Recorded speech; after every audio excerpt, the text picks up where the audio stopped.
Shalom, beloveds of the King. Praise Abba Yahuwah for this time that we are in our lives, in this, what one would say is a lockdown, but it's actually coming away to that secret place with our Father, hiding us in the cleft of the rock. It's actually hiding us away in the cleft of the rock. Remember when Yahuwah's passed by Moshe, he hid him in the cleft of the rock. And this is what I believe this time of us being set apart. It's a time of set apartness. It's a time of hiding us in the cleft of the rock.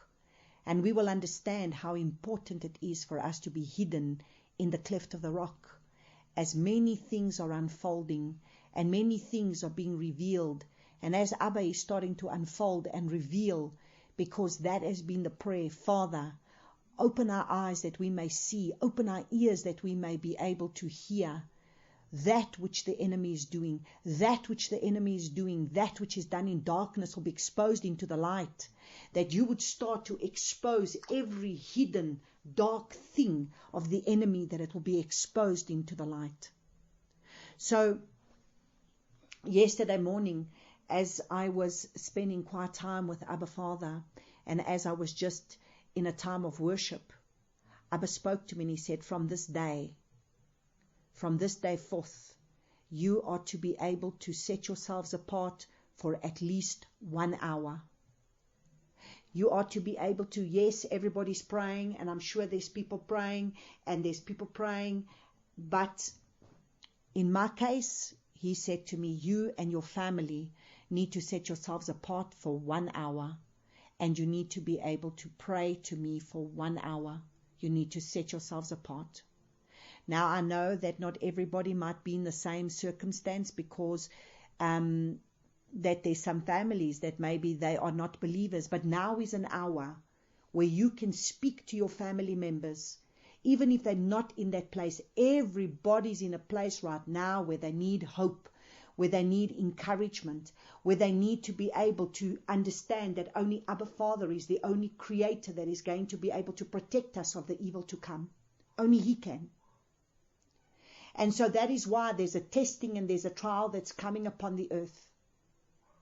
And it's only those who have endured that are going to be protected. And so at the end of the day, like he said, you know what, because I spend my quiet time, and my husband spends his quiet time, and Justin spends his quiet time, and Elsie has her quiet time, but the Father said it's time that you come together in unity, and you come and take this time now for you to be able to set apart 1 hour.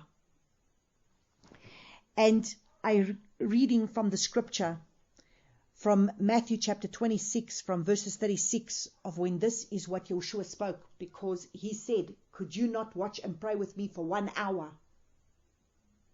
So let us look at Matthew chapter 26, verses 36, and it says, and Yeshua came with them to a place called Gethsemane, and said to the taught ones, sit here while I go over there and pray. So he put the disciples in a place, and then he went to go and pray. And he took with him Kepha and the 2 sons of Zebedee, and he began to be grieved and deeply distressed. Now understand, all 12 went with him. That's why I'm saying that there is a separation going to take place from the sheep. Because Yeshua had 12 disciples, but he took 3 with him. The 3 that he took aside that went with him. And that's why I always say, so it's not for everybody. Everybody thinks they're the remnant, but not everybody's the remnant. Father has His set apart ones. And my message has always been from the time that I was Noah on an ark, and the Father said to me, you are to prepare my bride. You are to pray for my bride. You are to prepare and set for my set apart ones, for the ones that are truly my remnant. And he said to them, my being is exceedingly grieved, even to death. Stay here and watch with me. So he brought them aside, because he knew they were the ones that were closest with him, And going forward a little, he fell on his face and prayed, saying, "O my Father, if it is possible, let this cup pass from me. Yet not as I desire, but as you desire." Now this is very important that we see this, because we must understand something. We as fleshly beings want to be able to pray everything away, because that's our way. But understand something. There is a time right now that is coming that we need to understand, and we're going to understand suffering to a degree that I don't think we understand. That is why the Father had me do a whole series called The Suffering Servant, because Yeshua had to first come as a suffering servant to become the conquering king. So there is a level of suffering that if we do not go through a level of suffering, we will not understand what it means to conquer. And that is why in the church of Smyrna, they were tested and trialed 10 days, and they had to be faithful. And their testing and trial 10 days, they were given the crown. And that is why, understand something. Let's quickly read Revelation. Revelation chapter 3. No, Revelation chapter 2, sorry. And it says,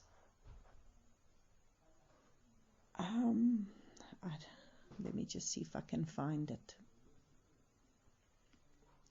It's to the church of Smyrna.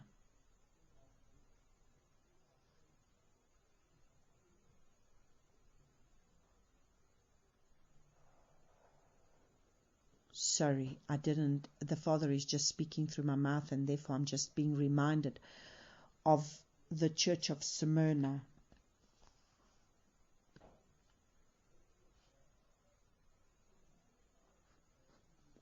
He starts with the church of Philadelphia.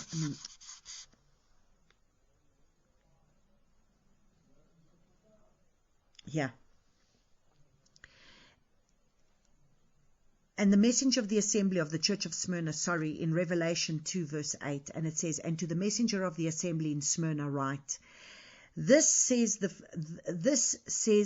first and the last, who became dead and came back to life. I know your works and pressure and poverty, and yet you are rich. And the blasphemy of those who say they are Yehudim and are not, but are of the congregation of Hasatan. Do not be afraid for what you are about to suffer. See, the devil is about to throw some of you into prison in order to try you, and you shall have pressure 10 days. Be trustworthy until death, and I shall give you the crown of life." And he who has an ear, let him hear what the Spirit says to the assemblies. He who overcomes shall by no means be harmed by the second death. So that is why there is an overcoming. That is why there is a testing, and that is why there is a trial. And that is why it is so important that we understand at this point in time that the testing and the trial has everything to do with the endurance that we're going to need to endure. That has everything to do with the fact that we are going to have to suffer for His name's sake. And that is part of us receiving the crown of life. And that is why we need to understand that we cannot pray our prayers, we cannot pray our mindset, we cannot pray that which we want to pray. And that is why even when Yeshua was coming and he was in the Garden of Gethsemane, he knew how to pray. He knew that he was able to pray these things of Yahweh. But at the end of the day, he could have commissioned a legion of armies to be able to come and deliver him. But that's not what he did. That is not what he did. He was able to pray and say, "Not my will, but your will be done." And so we need to understand that there is a testing and a trial that's going to come upon the earth as the days are getting darker by the minute. And he says in James chapter 1 verse 12, it says, "Blessed is the man who does endure trial, for when he has been proved, he shall receive the crown of life which the Master has promised to those who love him." So at the end of the day, there is a crown that we are to be able to receive, which is exactly what we just read in Revelation chapter 2 in the church of Smyrna, about those who are going to be tested and trialed 10 days, but they are to stand faithful. And so that is why Yeshua was speaking, and let's go back to Matthew, as we need to understand what he's saying over here.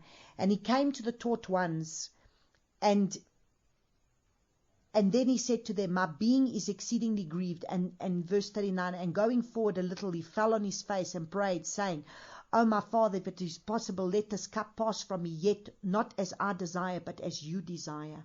So we need to understand that many times the things that we go through is for the better good, as the Father wants to birth within us his character. And for him to birth within us his character, it comes from extreme thlipsis, which is pressure, which is tribulation. And that is the thlipsis that many of us are going to have to go through. Some of us have been going through it in our lives already. And he came to the taught ones and found them asleep, and said to Kepha, "So were you not able to watch with me 1 hour?" So what happens? He came to the taught ones and found them asleep, and said to Kepha, So were you not able to watch with me 1 hour? So there he's saying, okay, were you not able to pray with me for an hour? As we are to be interceding, Yeshua is interceding, and he wants us to intercede with him at least for an hour. Watch and pray lest you enter into trial. You see, watch and pray lest you enter into trial. The spirit indeed is eager, but the flesh is weak. Again he went away a second time and prayed, saying, "O my Father, if it is possible for this to pass, unless I drink it, lest your desire be done. Let your desire be done." So again he went away a second time and prayed, saying, "O my Father, if it is impossible for this to pass, unless I drink it, let your desire be done." So Yeshua is still praying. And he's praying because he's flesh and blood, like we are flesh and blood. And he came and found them asleep again, for their eyes were heavy. And he left them, went away again, and prayed the third time, saying the same words. Then he came to his taught ones, and said to them, still sleeping and taking rest, "See, the hour has come near, and the Son of Adam is delivered up into the hands of sinners." So Yeshua is really beckoning us in this time in saying, can you come away for an hour and be able to pray with me? Set yourselves apart.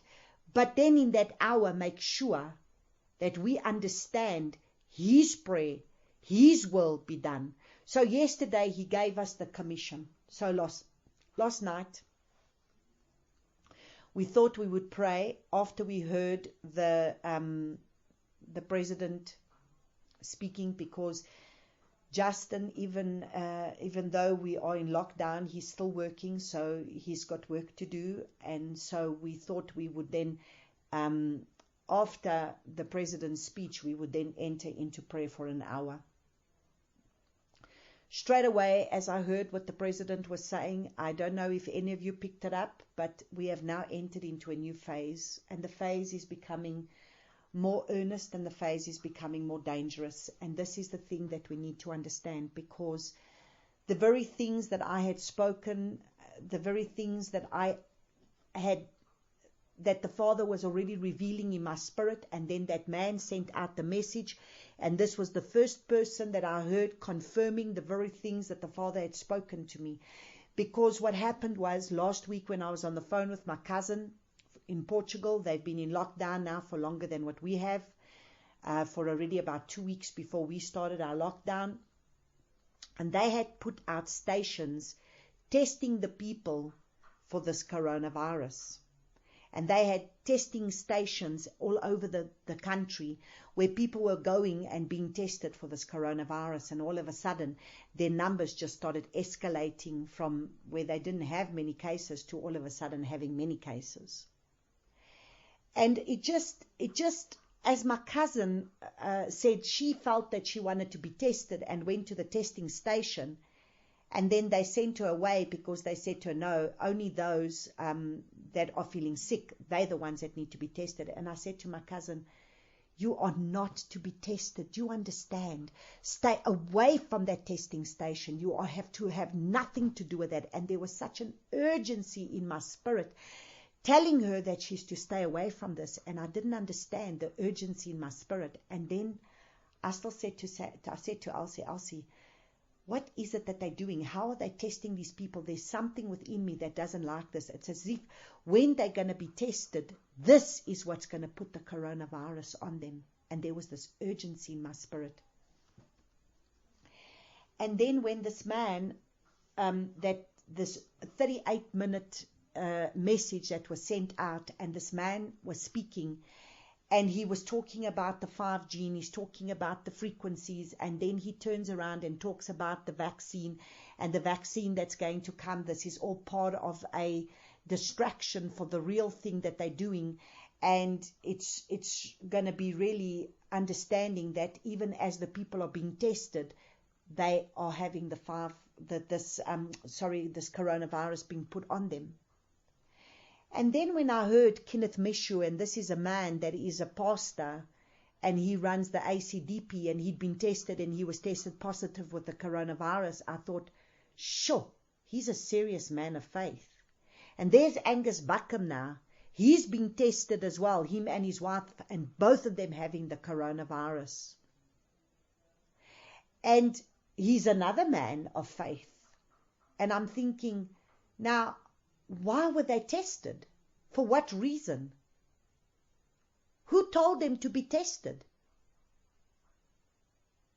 But you see, it's because now supposedly they came around people that supposedly had the virus. But I don't know. I know that Kenneth Meshu was in that place where it was all that church gathering where there were some people that had come back from Israel that had contracted the virus, and therefore he needed to be tested. But I don't know why Angus was tested. I have no idea. But I just know that they've tested positive. And so, in my spirit, there was a closing up against this testing. Now, yesterday, what does our president speak and says? That they are going to start mobilizing 10,000 people that are going to go around randomly to houses and to places, and they're going to start testing people. And I say to myself, why? If people get the virus, they're going to come to places, and then they're going to know that they got the virus. But you see, our figures are still too low for the things that they really want to do. So if they want us to go into lockdown for longer, the cases that we have is not high enough. And immediately as he said that, I understood why the Father had said from now on. Because you see, first it was last week Sunday when he said to me, you need to start taking the covenant meal every day, setting yourself apart. You need to be able to now make sure that your house becomes a place, because there's going to be a real Passover, and you need to understand this real Passover that's going to happen. And now we're going to start having people coming into areas that are just going to randomly come into houses and are going to start testing people for the coronavirus. Are they going to start testing, or are they going to start infecting? What is going on?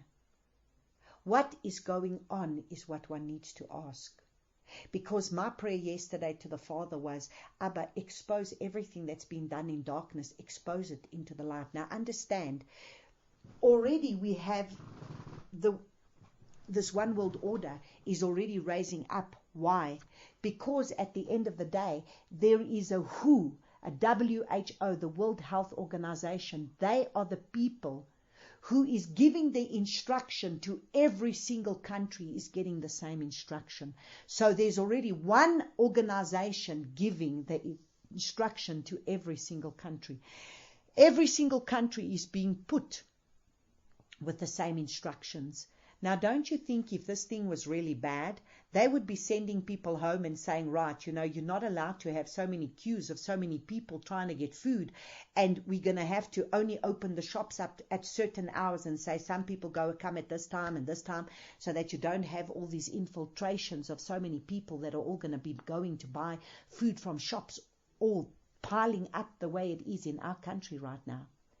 But when it really perked to the fullness was today when I was speaking to a friend of mine who stays in Slovakia. And as she turned around and we're sharing, because she's been in lockdown 21 days already. They've been in lockdown, and in the process of them being locked down, they had one government, and now while they've been in lockdown, they've had another government take over now.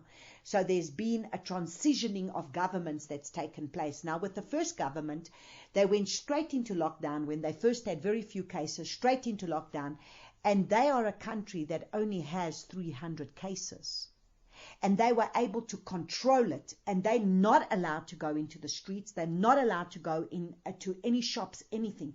That was the lockdown that they went into from the beginning, and that's why they've been able to maintain their numbers at 300. Now, all of a sudden, the new government comes in, and now they're opening up shops, and they're allowing people to be able to go and queue up at shops to be able to go get food and everything. And now there's a new law that's come out that they are now going to test. Every single person is going to be tested for the coronavirus. Why? Why are they doing that? So the minute this was announced, when he said we're entering into the new phase, and the new phase is now, we are going to mobilize 10,000 people that are going to start going forth, and they're going to start testing, and there's going to be testing stations, and people are going to be tested. So at the end of the day, if we're now going to start going out to get food, then we're going to start being randomly stopped and tested for this coronavirus, and that's going to be where all of a sudden, is this going to be where they're going to start putting the virus on the people? Because it's like she said, they were able to contain it at 300. No deaths, only 300 people with the virus, and they were able to go into lockdown and contain it. But now, it's not.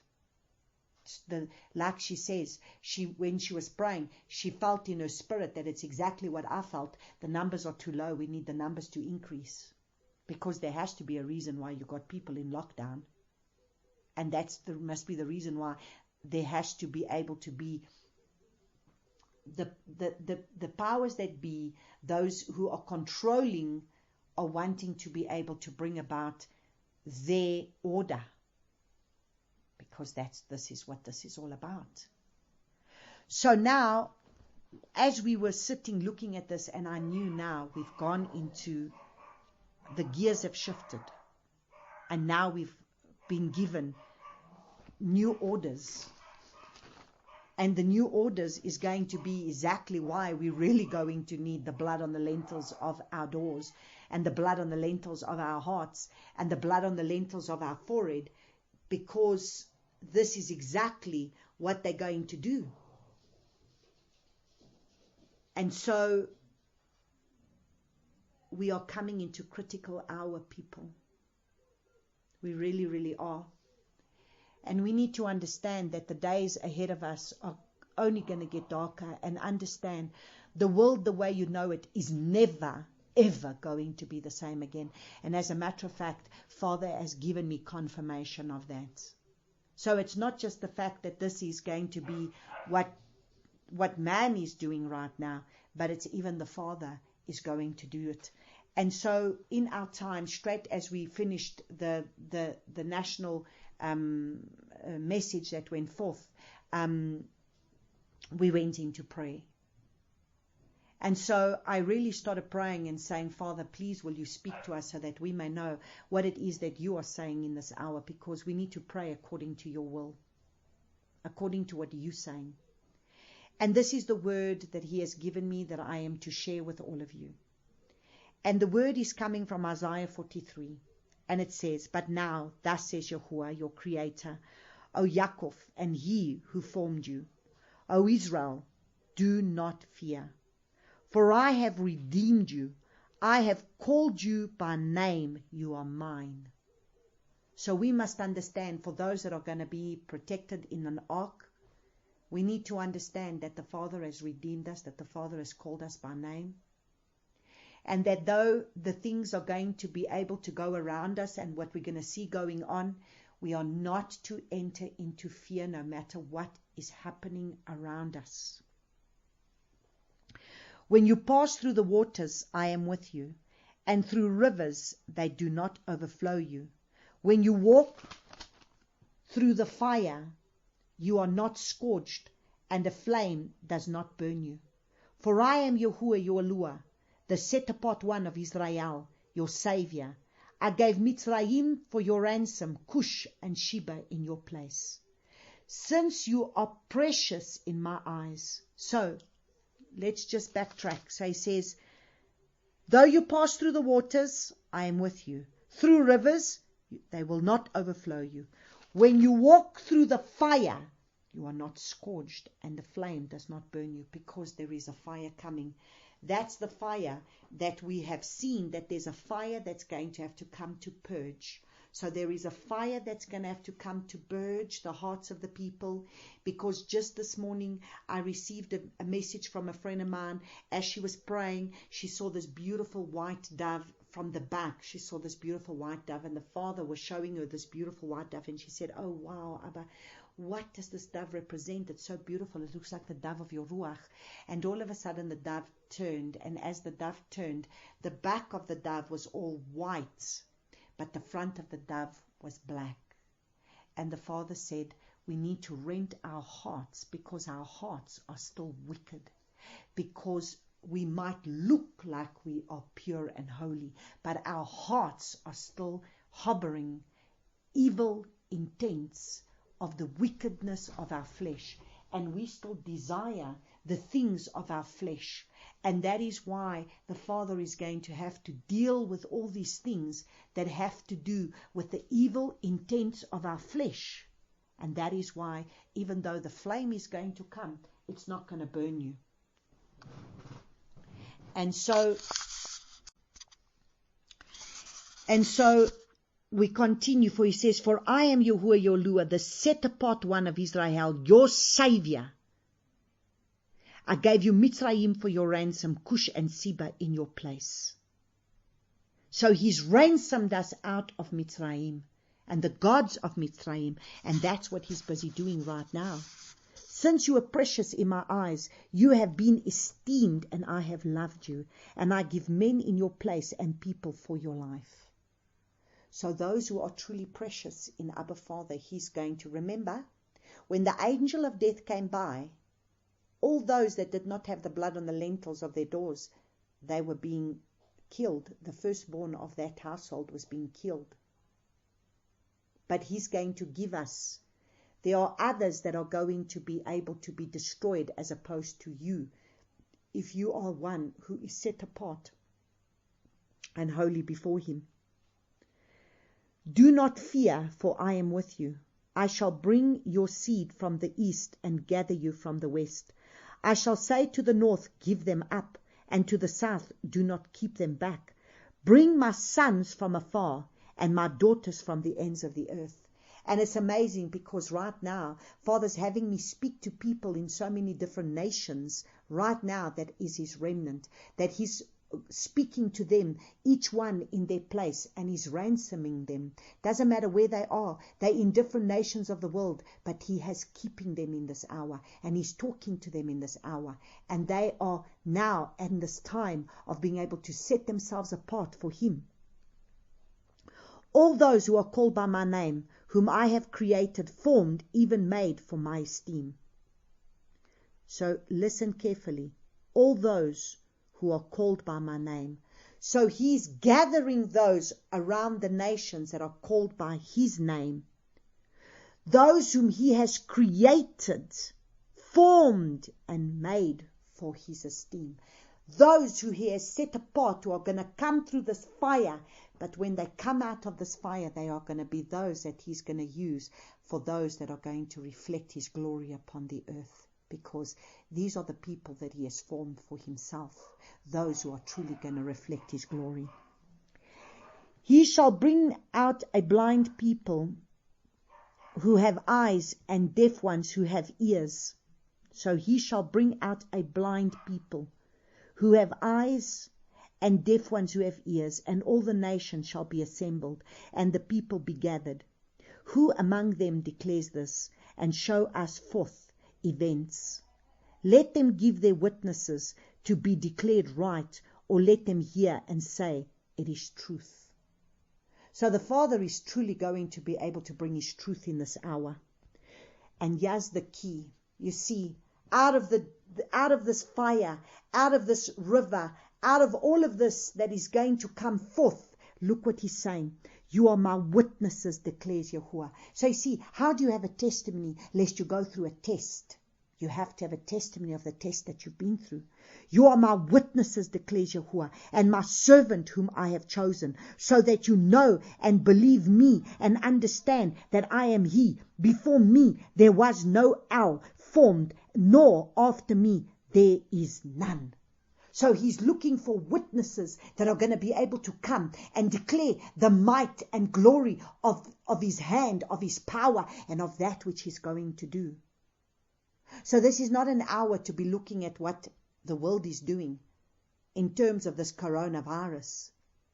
This is for us to understand that he's going to raise up a people that are going to be a witness for him.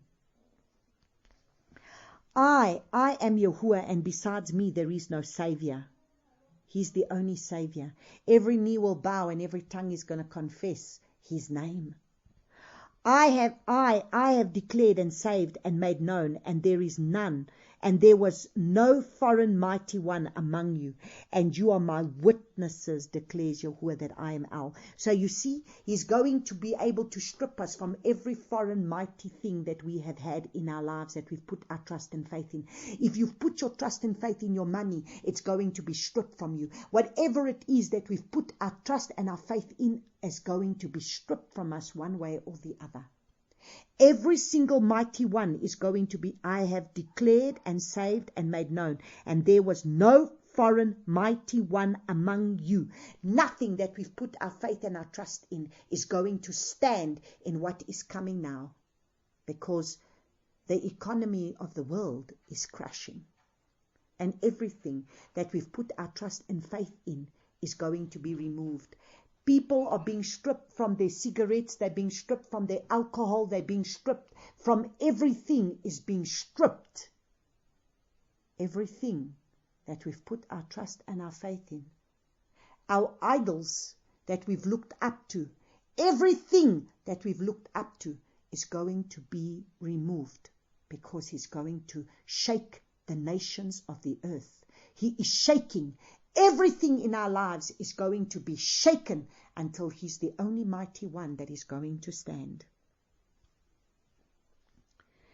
Even from the day I am he.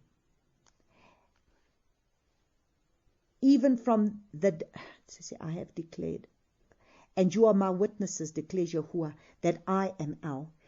Even from the day I am he, and no one delivers out of my hand. I work, and who turns it back? So understand something. Even though the powers that be are doing the things that they want to do, even though the evil one is very busy doing the things that he has to do, remember, nothing is a surprise to Yahuwah, and he's still on his throne. And he will work all things together for good for those that love him and are called according to his purpose. Thus says Yahuwah, your Redeemer, the set apart one of Israel. For your sake I shall send to Babel and bring them all down as fugitives, even the Kasdim who rejoice in their ships. So you see, all of this that man has put their trust and their faith in, everything he's going to bring it down.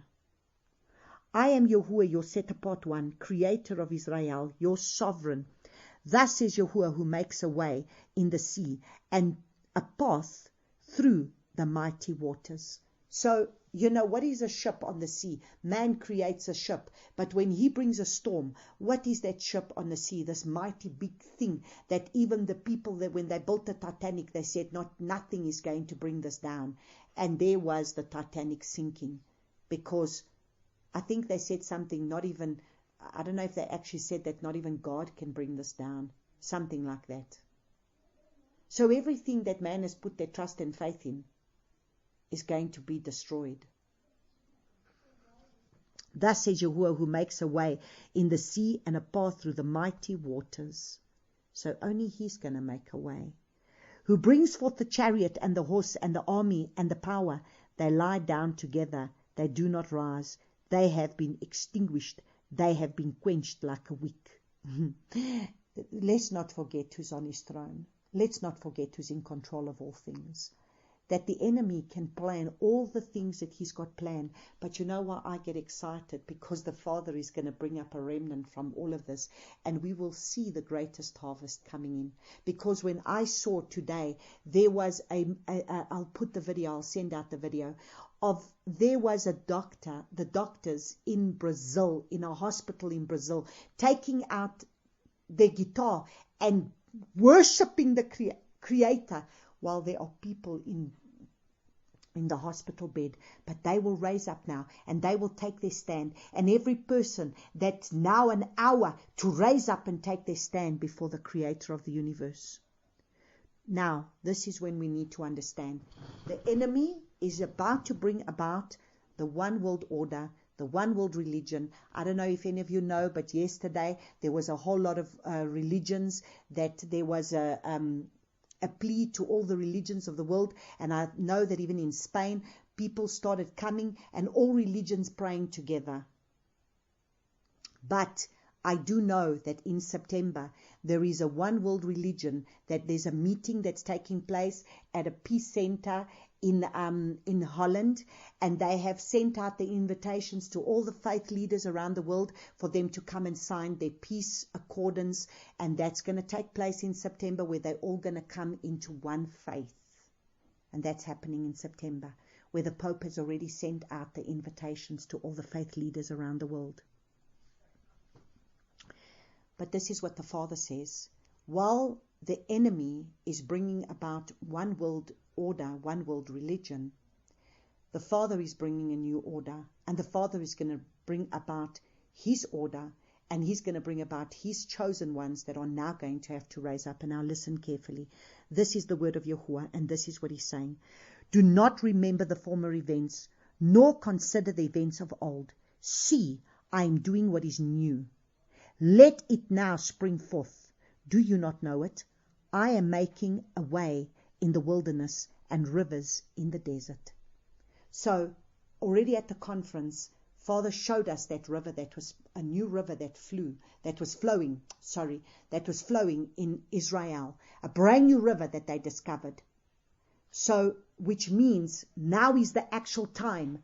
So when you see these things happening, know that the time has come of when I am going to do a new thing. So this is the new order. This is the new thing. It's now time for the kingdom of Yahuwah to be able to, the kingdom people, to raise up now and take their stand.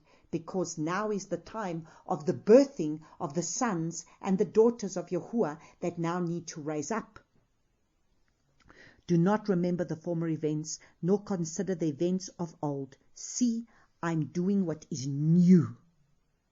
Do not remember the things. Do not try hold on to your life the way it was before. He is going to strip these things from us. There's many things going to be stripped from us. There's many things that we're going to cry, just like the Egyptians, just like the Israelites when they came out of Egypt and they were craving for the leeks and the garlic and this the way it was. And we're going to crave for our life the way it was before. And we're going to look at the things that are going to go around us and we're going to say, oh my goodness, how's this going to happen? And what are we going to do? No. We are not to do that. We are to understand that do not remember the former events, nor consider the events of old. Do not consider the way it was before. Do not hold on to the world the way it was before, because he's going to do a brand new thing. He says, the beasts of the field So he says, see, I'm doing what is new. Let it now spring forth. Do you not know it? I am even making a way in the wilderness and rivers in the desert. And that river was formed. And that's when I said, remember when I said at the conference, we are truly coming into this time now. The beasts of the field esteem me, the jackals and the ostriches, because I have given waters in the wilderness and rivers in the desert to give drink to my people, my chosen. This people I have formed for myself. Let them relate my praise.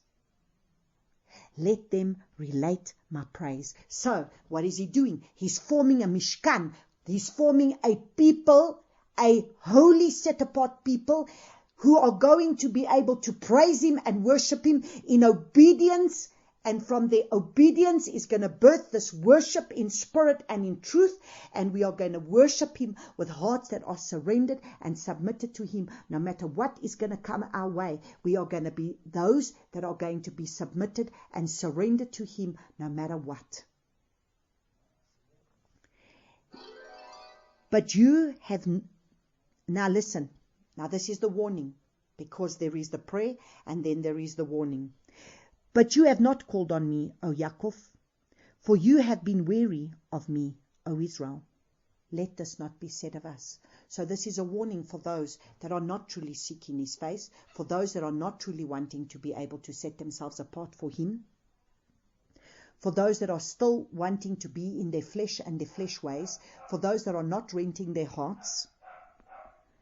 You have not brought me the sheep of your ascending offerings, which is what the Torah portion reading was last week. What is the ascending offerings? That you are not bringing before him your repentant heart. You are not bringing before him the repentant heart that he wants for you to be able to turn from your wicked ways. Nor have you esteemed me with your slaughterings.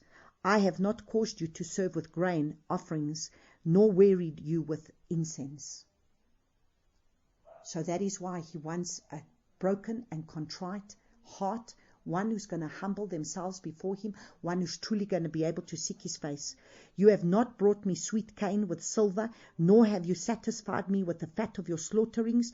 You have only burdened me with your sins. You have wearied me with your crookedness. So that's why I'm saying, let us be able to understand that in this hour, we are going to have to check our hearts. And that is why I'm saying, oh Father, let there be a warning for the people to understand that if the nations of the world and the people of the world now do not understand that this is an hour where the Father is trying to get them to be able to turn from their wicked ways, if we go back to business as usual, greater destruction is coming upon us, because this is our testing and our trial time. This is the test and the trial that is upon us right now. Just like Father was telling Peter and the two sons of Zebedee, come aside. If Peter would have been praying with him that hour, when the test and the trial came, what happened?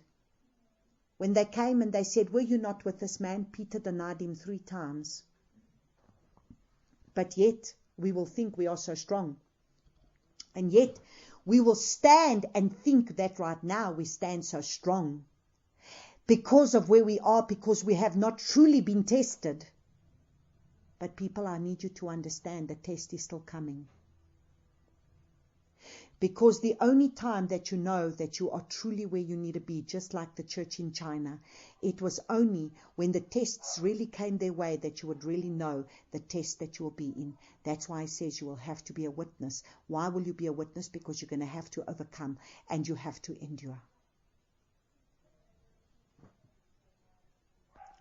I am he who blots out your transgressions for my own sake, and remember your sins no more. Remember me. Let us enter into judgment together. Relate that you might be declared right. So that is why he says, judge yourself lest you be judged. Remind me, let us enter into judgment together. Relate that you might be declared right. We are in a critical hour. Your first father sinned, and your interpreters have transgressed against me. So I have profaned the chief ones of the set-apart place, and I have delivered up Yaakov to the curse and Israel to scorn. And that is what has happened to the nations of the world. Yaakov has been put a curse and Israel to scorn. And this is what is happening right now. We are under this curse. We are under a judgment. But the judgments are there for our good. The judgments are there to bring us to our knees so that we may repent and turn back to the Father and turn back to the Father's ways. And we are to be able to check our hearts, because are you wanting all of this to pass away so that you can have it wonderful and easy? Because, we want to, and are we just praying everything away because we want our lives to be so simple and so fine the way it was before? Or are we willing to suffer as Joshua suffered? Are we willing to go through the darkest hour that is coming, just like Joshua had to face his darkest hour? And the darkest hour will be when you are praying and praying and praying, and He's not going to answer your prayer, especially not the way you expect it to be answered. And so, this is the word that the Father has given me for this hour, Isaiah chapter 43. This is the word that the Father is speaking in this day. And this is the word that the Father is wanting me to release, because we need to be able to understand. Lift up your eyes. Where does your help come from? Your help comes from Yahuwah, the creator of heaven and earth. He neither slumbers nor sleeps. The one who keeps Israel neither slumbers nor sleeps. And He will keep us, provided we are looking to Him, provided we are allowing ourselves to be able to go through the process of what He wants to be able to do. If we are turning to fear, and if we are allowing ourselves to be able to become fearful, we are not in faith. And it doesn't matter what comes near our path, we need to understand that we need to stand, because it's like I said, if the day has to come when they're going to start testing everybody, are we going to be able to stand and say, Father, 1,000 will fall at my one side, 10,000 at my other, but shall not come near me nor my dwelling. And they will test and test again, and they will not find any positive thing on me. And even if I prove positive, whatever is that comes my way, Abba is going to help me to stand no matter what. Just like Angus is being tested right now, just like Kenneth Mishu is being tested right now in their faith. So we need to understand that we need to be able to stand in an hour of great darkness. May Abba bless us all in this time, and may Abba bless you all in this time. And so we trust and we praise the Father as we continue our preparation of what we're coming into, our time of Passover, and that Abba be gracious with us in this time. Amen and amen.